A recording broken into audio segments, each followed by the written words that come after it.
తెస్సలోనికలు రాసిన మొదటి పత్రిక 5వ అధ్యాయము 25 వచ్చిన భాగాన్ని నేను చదువుతున్నాను. సహోదరులారా, మా కొరకు ప్రార్థన చేయుడి అని పౌలు గారు ప్రతి పత్రికలోనూ కూడా ముగింపు భాగంగా చెప్తున్నప్పుడు కానీ పత్రిక మధ్యలో కానీ మీరు మా కొరకు ప్రార్థన చేయండి అని కోరుకుంటున్నాడు. ఆయన మా కొరకు ప్రార్థన చేయండి అని చెప్పటంలో తప్పేమీ లేదు.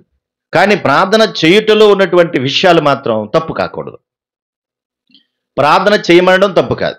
ప్రతి చిన్నదానికి ప్రార్థన చేయమని కోరతారు, చాలా మంది కోరుతా ఉంటారు. మీ అనుదిన ప్రార్థనలో నన్ను జ్ఞాపకం చేసుకోండి. ఎవరో ఏంటో తెలియదు, ఎక్కడేంటో తెలియదు, ఓ లిస్ట్ మాత్రం ఇచ్చేస్తారు. మీ అనుదిన ప్రార్థనలో నన్ను జ్ఞాపకం చేసుకోండి అంటారు. అది తప్పు. అనుదిన ప్రార్థనలో జ్ఞాపకం చేసుకోవడం కాదు, ఫస్ట్ నువ్వు జ్ఞాపకం చేసుకో. ఫస్ట్ నువ్వు ఆరాధించు దేవుణ్ణి, ఫస్ట్ నువ్వు ప్రార్థించు. కనుక ప్రార్థన లోపాలు మన లోపల చాలా ఉంటున్నాయి. పౌలు గారు మా గురించి ప్రార్థన చేయండి అనంటే అసలు దేనికోసం ప్రార్థన చేయమన్నాడు ఆయన అని ఆలోచిస్తే మాత్రం ఎంత అద్భుతంగా ఉంటుందండి బాబు, ఎంత అద్భుతంగా ఉంటుందో.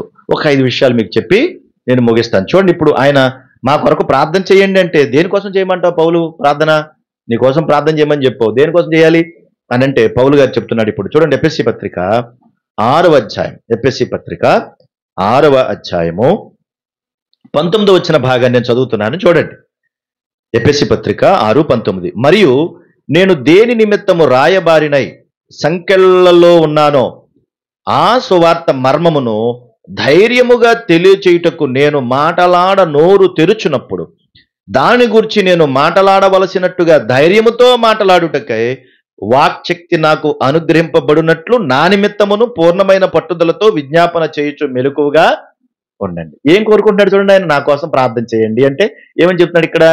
నేను ధైర్యముతో దేవుని వాక్యాన్ని అందించాలి, అలా అందించాలని మీరు ప్రార్థన చేయండి అంటున్నాడు. సరే, నేను ధైర్యముతో వాక్యాన్ని అందించాలి. ఎందుకు ధైర్యంతో వాక్యం అందించాలంటే అతను వెళ్ళేటువంటి ప్రదేశాలు వేరు, ఆ ప్లేసులు వేరు, వ్యక్తులు వేరు, మనుషులు వేరు. అమ్మో, అంతా కూడా భయంకరమైన సింహాలు లాంటోళ్లే. ఆ రోమీలు కానీ, ఆ యూదులు కానీ, ఆ మనుషులు కానీ అసలు భయంకరమైన క్రూరులు, దుర్మార్గులు, భయంకరమైనటువంటి వాళ్ళు. వాళ్లకు వాక్యం అందించాలంటే చాలా కష్టమైనటువంటి పని. ముఖ్యంగా ఆ ఎఫెసీ పట్టణంలో ఉన్నటువంటి వారు కూడా అలాంటి వారి మధ్యలో వాక్యం అందించాలంటే చాలా కష్టపడాలి. వాక్యం అందించాలి వాళ్ళకి, దానికోసం ప్రార్థన చేయండి. మీరు ఎప్పుడైనా అడిగారు ఎలాగా? నా కోసం ప్రార్థన చేయండి ఎప్పుడైనా అడిగారేంటి? అర్థం చేసుకోవాలి, పౌలు గారి ప్రార్థనకి మనకి వ్యత్యాసం. అంతేకాదు, ఆయన మరొక మాట కూడా జ్ఞాపకం చేశాడు. చూడండి, కొలస్సీ పత్రిక 4వ అధ్యాయము, కొలస్సీ పత్రిక 4వ అధ్యాయము 2 వచ్చిన భాగం నుంచి చూడండి. 4:2. ప్రార్థన యందు నిలకడగా ఉండి కృతజ్ఞత గలవారే దాని యందు మెలకుగా ఉండుడి. మరియు నేను బంధకములలో ఉంచబడుటకు కారణమైన క్రీస్తు మర్మమును గూర్చి నేను బోధింపవలసిన విధంగానే ఆ మర్మమును వెల్లడిపరుచున్నట్లు వాక్యము చెప్పుటకు అనుకూలమైన సమయము దేవుడు దయచేయవలెనని మా కొరకు ప్రార్థన చేయండి. అసలు ఆయన ప్రార్థన చూడండి, ఎందుకు ప్రార్థన కోరుకుంటున్నాడు? ఆయన వాక్యం చెప్పడానికి అనుకూలమైన సమయం కావాలని ప్రార్థన చేయండి అంటున్నాడు. పౌలు గారి ప్రార్థనలో ఎక్కడ కూడా తన వ్యక్తిగత ఆరోగ్యం కోసం కానీ, తన వ్యక్తిగత జీవితం కోసం కానీ ఎక్కడా చెప్పలేదు. ఆయన అసలు ఆ ప్రార్థనే కోరుకోలేదండి. ఆయన చేసుకుని కాస్త ఆలోచించండి. మన వ్యక్తిగత విషయాల కన్నా దైవికమైనటువంటి సంబంధమైన పనులు చాలా ముఖ్యమైనవి. అందుకే అంటారు, అందరూ సొంత కార్యాలే చేసుకుంటున్నారు కానీ యేసుక్రీస్తు కార్యములు చేయరు అంటున్నాడు. ప్రభు కార్యాలు చేయటంలో ఎప్పుడు ముందుండాలి. ప్రభు కార్యాలు చేయటం కొరకే ప్రార్థించాలి. మన సొంత మాటలు అన్ని పక్కన పెట్టాలి. దేవునికి ఏది అవసరం, దేవుని కొరకు నేనేం చేయాలి, దేవుని కొరకు నేను ఎలా ఉపయోగపడాలి. ప్రభు మనకు రోజు ఫోన్ చేస్తున్నాడు, చేయట్లేదండి? ఇదే ఫోను. రోజు ఫోన్ చేసి ఏం చెప్తున్నాడు? అమ్మా, నువ్వు నా కొరకు ఏం చేస్తున్నావమ్మా అని అడుగుతున్నాడు కదా. పౌలు గారు ఇలా చేశాడు. ఆ మాట నేను చెప్పించాను కదా నీకు, మరి నువ్వేం చేస్తున్నావమ్మా? యెఫ్తా గారు ఏం చేశారో అని నీకు నేను చెప్పాను కదా. ఎప్పుడు చెప్పారు? మన ఆదివారం చెప్పాను కదా యెఫ్తా గారు ఏం చేశారో. మరి నువ్వేం చేసావమ్మా నా కోసం అని అడుగుతాడు ఆయన. ఆయన ఫోన్ అదే. ఇప్పుడు మనం యెఫ్తా గారు మంచిగా చేశారు కానండి, నేనైతేనండి మరి చేయలేనండి అని అనకూడదు. పౌలు గారు ప్రార్థన మా కొరకు ప్రార్థన చేయండి అంటే ఎన్ని ప్రార్థనలు చేశాడు చూడండి. మనకు ఊరికి ముందు వచ్చేది ఏడుపు. దేనికి? మన అవసరాలకి, మన బాధలకి, మన కష్టాలకి. అసలు ఏడుపు. ప్రభువా, నీ పని చేయలేకపోతున్నాను, నీ పని కొరకు నాకు మార్గాలం చేయండి, నేను పలానా చోటకి వెళ్తున్నాను వాక్యం చెప్పడం కోసం, ప్రభువా నాకు సహాయం చేయవా, వాళ్ళకి మారు మనసు రావాలి ప్రభువా అని గొల్లుమని ఏడుతావా? కన్నీళ్ళు కారుస్తావా? దానికి అసలు ఏడుపు వస్తుందా? ఇంట్లో పిల్లకి బాగలేదు, ఎంత వస్తుంది ఏడుపు? అసలు ఎదురుకుండా దాకట్టాలి, తప్పాలట్టాలి, కానీ తెప్పాలని నిండిపోద్ది ఆ కన్నీళ్ళతోటి. కానీ దేవుని పనికి వెళ్ళటం కోసం మాత్రం కొంచెం కూడా రాదు. అది మన లోపాలు, అవి మన లోపాలు. కనుక పౌలు గారు తన సొంతంగా ఏమీ కోరుకుంటారు, వాక్యము చెప్పుటకు అనుకూలమైన సమయము దేవుడు దయచేయాలని మా కొరకు ప్రార్థించండి. అప్పటికే సంఖ్యలు వేసుకుని చెరసాల్లో ఉన్నాడు. చెరసాల్లో ఉన్నాడు ఏం కోరుకుంటున్నాడు? వాక్యం అందించాలి చక్కగా, కాబట్టి మా కోసం ప్రార్థన చేయండి అంటాడు. పౌలు గారు చెప్తున్న మరొక మాట చూడండి, తెస్సలోనికి రాసిన రెండో పత్రిక 3వ అధ్యాయం 1 నుండి చూడండి. ప్రకారము ప్రభు వాక్యము శీఘ్రముగా వ్యాపించి అన్నాడు. ప్రభు వాక్యం ఏమైపోవాలంట? శీఘ్రంగా వ్యాపించాలి. అది కరోనా వైరస్ ఎలా వ్యాపించిందండి? చైనాలో పుట్టింది, చైనాలో పెరిగింది, మా ఇంటికి వచ్చింది, తైతక్కలు ఆడింది. ఏంటి చెప్పండి? కరోనా. ఏంటంటే కరోనా. మరి ఎక్కడో చైనాలో పుట్టిన కరోనా మన ఇంటికి వచ్చి మన దగ్గరే తైతక్కలాడింది. కానీ వాక్యం మాత్రం ఎక్కడికి వెళ్ళటం లేదు. అది అక్కడే ఉంటుంది. పౌలు గారు ప్రార్థన చేయమంటున్నాడు, వాక్యం శీఘ్రంగా వ్యాపించాలి, మహిమపరచబడి నిమిత్తము మేము మూర్ఖులకు దుష్ట మనుష్యుల చేతిలో నుండి తప్పింపబడు నిమిత్తమును మా కొరకు ప్రార్థించండి. ఆయన ప్రార్థన ఏంటండి బాబు? అసలు చూడండి, మా కొరకు ప్రార్థన చేయండి అన్నాడు. అంతే. అసలు ఒక్క మాటలోనైనా ఏం చెప్తాడు ఆయన? నాకు ఆరోగ్యం కావాలని చేయండి, నాకు కాలు ఇరిగిపోయింది ప్రార్థన చేయండి, నడుంపోటు ప్రార్థన చేయండి, తలపోటు ప్రార్థన చేయండి, జ్వరం వచ్చింది ప్రార్థన చేయండి. ఏమైనా ఉన్నాయా పౌలు గారి ప్రార్థనలో? ఎక్కడా కనబడవు. ఎంత ఆశ్చర్యం! దుష్ట మనుషుల చేతిలో నుండి తప్పింపబడేయాలని ప్రార్థన చేయనట్లు. ఎందుకు? దుష్ట మనుషుల చేతిలో పడితే సువార్త ఆగిపోద్ది, పరిచర్య ఆగిపోద్ది. యేసుక్రీస్తు ప్రభువు వారు కూడా ప్రార్థన చేసినప్పుడు, ప్రభువా దుష్టు నుండి మమ్మను తప్పించుమని ప్రార్థన చేయమని ప్రభువు కూడా చెప్పారు. ఎందుకంటే దుష్టుడు ఎవరు? అపవాది కదా. వాడి చేతిలో పడితే పరిచర్య అంతా పాడైపోద్ది కదా. కనుక అలాంటి వారి చేతుల నుండి మమ్మల్ని తప్పించాలని ప్రార్థన చేయండి. ఎందుకు అంటే ఆయన మహిమపరచబడాలి, ఆయన వాక్యము శీఘ్రముగా వ్యాపించాలి. దాని కొరకు ప్రార్థన చేయండి. ఎన్ని చెప్పాను? 4వది కూడా చదువుదాం ఒకసారి. చూడండి, క్లుప్తంగా కొన్ని విషయాలే మీకు చెప్తున్నాను అంతే, అన్ని చెప్పడానికి మనకు సమయం సరిపోదు గనక. రోమిలకు రాసిన పత్రిక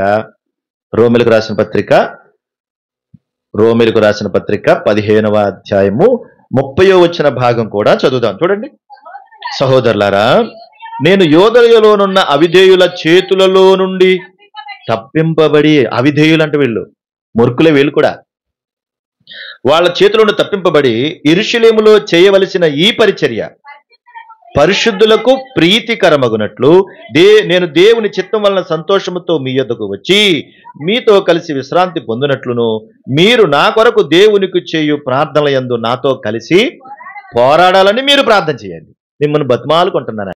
అవిధేయుల చేతుల నుంచి తప్పించబడాలి, యెరూషలేములో చేస్తున్నటువంటి పరిచర్య పరిశుద్ధులకు ప్రీతికరమవ్వాలి, దేవుని చిత్తం వలన సంతోషంతో నేను మీ దగ్గరికి రావాలి, అలాగని ప్రార్థన చేయండి. అరకు ప్రార్థన చేయండి అంటే ఆయన చెప్పేటువంటి విషయాల్లో ఆయన అనుకున్నటువంటి ప్రార్థన విషయాలు, అంశాలు అవి.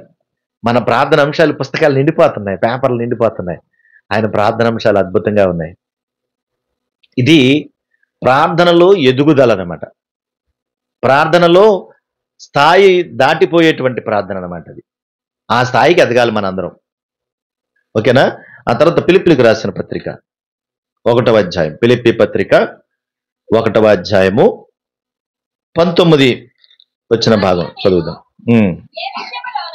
మరియు నేను ఏ విషయంలోనూ సిగ్గుపడకుండా ఎప్పటి వలనే ఇప్పుడును పూర్ణ ధైర్యముతో బోధించుట వలన నా బ్రతుకు మూలనైనను సరే, చావు మూలమునైనా సరే, క్రీస్తు నా శరీరమందు ఘనపరచబడునని అన్నది. ఏం మాట్లాడతాడండి ఆయన?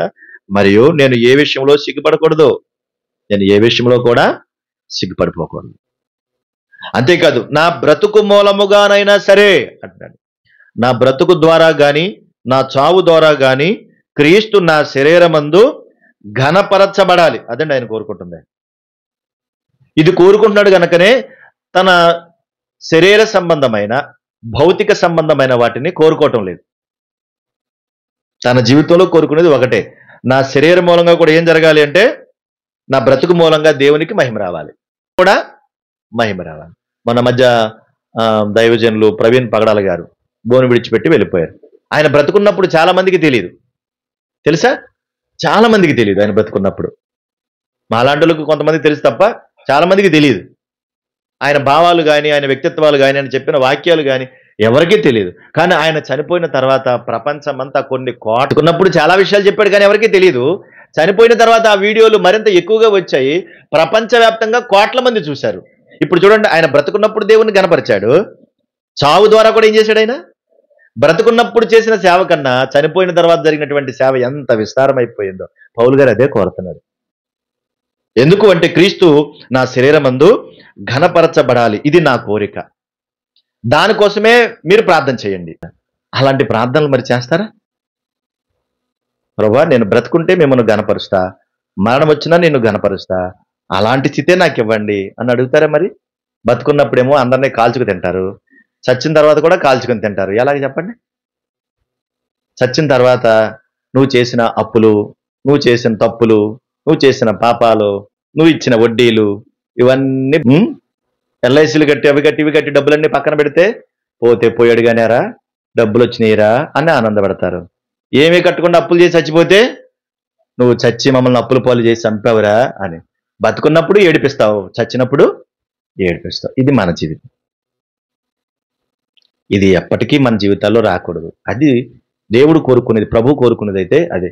మన జీవితం ద్వారా ఇతరులకు మేలు కలగాలి, మన జీవితం ద్వారా కొన్ని ఆత్మలు రక్షించబడాలి, మన జీవితం ద్వారా క్రీస్తు మాత్రమే ఘనపరచబడాలి. అది ప్రభు కోరుకుంటున్నాడు. అందుకే పౌలు గారు ఆ మాటలు చెప్పంటాడు, నేను బ్రతుకుట క్రీస్తే, చావైతే లాభము అని చెప్పగలిగాడంటే చిన్న విషయం కాదు అది. నోటి మాటతో ప్రార్థన చేసేస్తా ఉంటారు చాలా మంది. ప్రభువా, పౌలు గారు చెప్పారు బ్రతుకుట క్రీస్తే, చావైతే లాభం అన్నారు, నేను కూడా అలా ఉండాలి ప్రభు. ఏం చేస్తావు? మాట చెప్తున్నావంటే మాటను మాటగా చూడొద్దు, దాన్ని అది దేవుని మాటగా స్వీకరించాలి. నువ్వు ప్రార్థన అయితే చేస్తావు, మరి ఇప్పుడు చచ్చిపోతే ఏం చేస్తావు? అప్పుడు ఏం చేయగలుగుతావు? ఏమని మాట్లాడతావు? ఏమని సమాధానం చెప్తావు? దీనిని దృష్టిలో పెట్టుకోవాలి. బ్రతుకుంటా క్రీస్తే అంటే ఆ మాట పౌలు గారు ఆచరించే చెప్పాడు కదా ఆయన, మనం కూడా ఆచరించే చెప్పగలగాలి. మరణిస్తే నాకు మేలే అని చెప్పాడంటే, మేలు ఎప్పుడవుతుంది అంటే ప్రభు కొరకు బ్రతికినప్పుడే అది మేలు అవుతుంది. బ్రతకకుండా ఒకవేళ వెళ్ళిపోతే అది మేలు ఎట్లా అవుతుంది? కీడైపోద్ది మన జీవితానికి. అంతేకాదు, పౌలు గారు మాట్లాడుతున్న అద్భుతమైనటువంటి మాట, ఆయనను శరీరముతో నేను జీవించుటయే నాకున్న పనికి ఫలసాధనమైన ఎడల నేనేమి కోరుకుందునో నాకు తోచలేదు అంటున్నాడు. ఫిలిప్పీ పత్రిక 1వ అధ్యాయము 23 చదువుతున్నాను. ఈ రెంటి మధ్య ఇరుకుని బడి ఉన్నాను, నేను వెడలిపోయి క్రీస్తుతో కూడా ఉండాలని నాకు ఆశ ఉంది, అది నాకు మరీ మేలు. నేను క్రీస్తు దగ్గరికి వెళ్ళిపోవాలని ఎంతో ఆశపడుతున్నాను, అది నాకు మేలు. ఎందుకంటే ప్రభు దగ్గరికి వెళ్తే ఇంకా అంతా హ్యాపీయే, అది నాకు మేలు. కానీ నేను ఏం చేస్తున్నాను ఇప్పుడు? నేను శరీరమందు నిలిచియుండుట మిమ్మును బట్టి మరి అవసరమై ఉన్నది. మీకోసమే నేను శరీరంలో ఉన్నాను, మీకోసమే దేవుడు నన్ను ఈ శరీరంలో ఉంచాడు. నువ్వు బతుకున్నావు అనంటే నీ ఇంటి వారికి, నీ చుట్టూ ఉన్నవారికి కూడా మేలుకరంగా ఉండడానికే దేవుడు నిన్ను బ్రతుకుంచాడు. ఒకవేళ అలాంటి స్థితి నీకు లేదంటే నువ్వు బ్రతకడం వల్ల ఎవరికి ఉపయోగం లేదు. బతుకున్నావు అంటే నీ ఇంటి వారికి మేలు కలగాలి, నీ ద్వారా నీ చుట్టూ ఉన్నవారికి కూడా మేలు ద్వారా, దాని ద్వారా క్రీస్తు ఘనపరచబడాలి. పౌలు గారు అది ఆచరించి చేసి వెళ్ళాడు ఆయన, మనం కూడా అట్టా ఆచరించే వెళ్ళాలి. మీరు నా కొరకు ప్రార్థన చేయండి అంటే ఆయన ప్రార్థన అవసరతలు ఇవే, ఇంకేమీ కోరుకోలేదు ఆయన. మీకు ఎప్పటికి అర్థమవుతుంది? ఈ జీవితం కొద్ది కాలం ఉండి ముగిసిపోతుంది, కానీ నువ్వు వెళ్ళిపోయినా కూడా నీ జీవితం యొక్క ఆ ఎఫెక్ట్ అది లైఫ్ లాంగ్ ఉండాలి. బతుకున్న వాళ్ళ మధ్యలో అది కనబడాలి. పలానా ఆయన బతికాడు, ఆయన బతికినంత కాలం చాలా చక్కగా బ్రతికాడు, మంచిగా పాటలు పాడేవాడు, మంచిగా ఆరాధన చేసేవాడు, మంచిగా దేవుని గణపరిచేవాడు, అబ్బా ఎంత అద్భుతమైనటువంటి జీవితాన్ని బ్రతికాడో, ఏ రోజున నాకు ఇది ఎన్ని లేదని ఏడవకుండా బతికాడబ్బా అని నీ గురించి చెప్పుకోవాలి. మనకు మొంగండ శాంతారావు గారిని ఒక ఆయన ఉంటాడు, మన ఊరు కూడా వచ్చాడు ఆయన. ఆయన ఒక డొక్కు సైకిల్ వేసుకుని ఆ ఎదురుగుండా రంగుల డబ్బాలు పెట్టుకుని, బ్రష్లు పెట్టుకుని, ఆ వెనకాలే ఒక చిన్న తెపాల గిన్నె, చిన్న స్టవ్ పెట్టుకుని, అన్ని సైకిల్ మీద కట్టేసుకుని ప్రతి ఊరు వెళ్ళి ప్రతి గోడ మీద రాసేవాడు యేసుక్రీస్తు అందరికీ ప్రభు అని. బైబిల్లో ఉన్న వచనాలన్నీ ప్రతి గోడ మీద రాశాడు. మనలో కూడా కొన్ని గోడల మీద రాశాడు. ఈ పనులన్నీ చేస్తున్నాడని భార్య బిడ్డలు అందరూ వదిలిపెట్టిపోయారు. వాళ్ళు పోయిన ప్రభువుని మాత్రం ఇతను విడిచిపెట్టలేదు. ప్రతిరోజు ఇంక ఇదే పని, వెళ్ళటం, ఏదో ఒక చోటకి వెళ్తాం, అక్కడ ఏమైనా ఉంటే తింటాం, లేదంటే అందులో ఏదో కొద్దిగా వండుకుని తింటాం, ఏదో పక్కన పడుకోవటం. ఎప్పుడు చనిపోయాడని లేడు. కానీ ఇప్పుడు మనం చెప్పుకుంటున్నామా కూడా? దేవుణ్ణి గణపరిచినప్పుడు అలా చెప్పుకోగలిగే స్థితికి ఎదగాలి. అది మన ప్రార్థన కావాలి. అది పరిపూర్ణమైన ప్రార్థన, ఆయన చేతుల్లోనికి వెళ్ళేటువంటి ప్రార్థన అది కావాలి. పౌలు గారు తన గురించి ఎప్పుడు ఆలోచించలేదు, తన గురించి బాధపడలేదు, తన గురించి తను ఆలోచించుకోలేదు, అసలు తను ఎలా ఉన్నాడో కూడా పట్టించుకోలేదు. నా దేవుని కొరకు నేను ఏం చేయాలి, ఇదే జీవితాన్ని కలిగి వెళ్ళిపోయాడు ఆయన. ఎందుకు అనంటే యేసుక్రీస్తు ప్రభు యొక్క ప్రత్యక్షతను పౌలు గారు చూశాడు. ఆ రోజున పౌలు గారు ప్రత్యక్షతను చూసి అర్థం చేసుకుని, నేను ప్రభు కొరకు బ్రతకడానికే ప్రభువు నన్ను ఎన్నుకున్నాడు అనుకుని ఎప్పుడైతే అక్కడ పడ్డాడో ఆ దమస్కు మార్గంలో, అప్పుడే మారు మనసు వచ్చింది, ప్రభువుని అంగీకరించాడు. ఆ రోజున దేవుడు ఎన్నుకున్నాను, ఇదిగుతు నాకు సాధనం అన్నాడు. ఆ సాధనంగా నిజంగానే అతని జీవితం అంతా కూడా సాధనంగానే బతికాడు. నా కొరకు ఎన్ని శ్రమలు అనుభవించాలో ఇతనికి నేను చూపిస్తానన్నాడు. అలాగే శ్రమలన్నీ అనుభవించాడు. పెద్ద పెద్ద వాళ్ళందరినీ ఎదిరించి నిలబడ్డాడు. తన జీవితాన్ని దేవుడికి అప్పగించేశాడు. అందుకే సంఘాలను గుర్చినటువంటి చింత ఎక్కువ ఆయనకి. మనము ఆచారంగా ఆరాధన చేయకూడదు, ఆచారంగా భక్తి జీవితాన్ని కలిగి ఉండకూడదు. నమ్ముకున్నాము అంటే అప్పగించిన బాధ్యతను సక్రమంగా చేయాలి. యేసుక్రీస్తు ప్రభువారు కూడా భూమి మీదకి వచ్చి ఏం చేశాడంటే, ఆయన కూడా తన జీవితాన్ని ఏదైతే అప్పగించాడో దేవుడు తండ్రి, ఆ పని ప్రకారంగా వెళ్ళిపోయాడు. బ్రతుకు మూలంగా ఆయనకి మహిమ రావాలి, మరణం మూలంగా కూడా ఆయనకి ఘనత రావాలి. ఇది చివరి చేసినటువంటి ఆయన ప్రార్థన. అలాగే వచ్చాడు, అలాగే చేశాడు, అలాగే వెళ్ళిపోయాడు. మా కొరకు ప్రార్థన చేయండి అన్నదానం చేస్తారా? అలాగా ఆలోచిస్తారా? అలాంటి ప్రార్థనలోనికి వెళ్తారా? అలా వెళ్తే మనం ధన్యులమవుతాం. అట్టి కృప ప్రభు మనకు దయచేయను గాక.